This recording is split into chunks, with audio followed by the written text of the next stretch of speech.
Halo teman-teman, kembali lagi di Insight Tekno. Vietnam dan Indonesia, dua negara yang sedang bersaing di Asia Tenggara ini, kini menjadi sorotan utama bagi perusahaan teknologi dunia. Vietnam dan Indonesia kini menjadi pusat perhatian perusahaan teknologi dunia. Kedua negara ini menawarkan peluang besar, tetapi apa yang membuat Vietnam lebih menarik bagi beberapa perusahaan global? Namun, apa sebenarnya daya tarik kedua negara ini? Dan kenapa banyak perusahaan besar mulai melirik Vietnam sebagai destinasi baru mereka? Mari kita bahas bersama. Indonesia, sebagai ekonomi terbesar di Asia Tenggara, memiliki banyak keunggulan. Dengan populasi lebih dari 270 juta orang, Indonesia menawarkan pasar yang sangat besar dan tumbuh pesat. Ditambah lagi, pemerintah Indonesia aktif mempromosikan transformasi digital melalui berbagai kebijakan, seperti pengembangan infrastruktur teknologi dan insentif bagi startup lokal. Ini menjadikan Indonesia magnet bagi investasi di sektor teknologi. Namun, Vietnam tampaknya memiliki strategi yang berbeda. Negara ini menjadi primadona baru bagi perusahaan teknologi global karena biaya operasional yang lebih rendah, stabilitas politik, dan kebijakan pro-bisnis. Bahkan, beberapa perusahaan besar seperti Apple dan Samsung telah memindahkan sebagian operasinya ke Vietnam.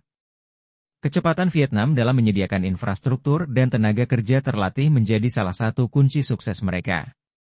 Banyak yang bertanya-tanya, kenapa beberapa perusahaan memilih Vietnam dibandingkan Indonesia? Salah satu jawabannya adalah efektivitas diplomasi ekonomi.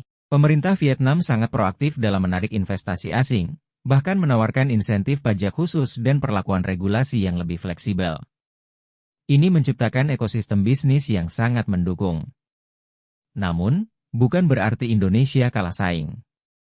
Dalam beberapa tahun terakhir, Indonesia telah memperkuat kerja sama regional, seperti dalam ASEAN, untuk meningkatkan daya tarik investasi. Apalagi, dengan pertumbuhan kelas menengah yang pesat, pasar teknologi di Indonesia memiliki potensi yang luar biasa. Tetapi, tantangan tetap ada, seperti biaya logistik yang masih tinggi dan beberapa hambatan regulasi yang membuat perusahaan berpikir dua kali sebelum berinvestasi. Kedepan, persaingan antara Indonesia dan Vietnam di sektor teknologi akan semakin ketat. Kedua negara memiliki kekuatan dan kelemahan masing-masing. Indonesia harus terus memperbaiki ekosistem bisnisnya agar tidak kalah saing, sementara Vietnam harus mempertahankan momentum pertumbuhan mereka. Jadi, bagaimana masa depan Asia Tenggara di sektor teknologi? Siapa yang akan menjadi pemimpin? Jawabannya ada pada bagaimana kedua negara ini memanfaatkan peluang dan mengatasi tantangan yang ada. Tulis pendapat kalian di kolom komentar ya. Jika kalian suka dengan video ini, like dan subscribe untuk mendapatkan informasi seputar teknologi, informasi, dan sains terbaru dari Insight Tekno. Sampai jumpa di video berikutnya.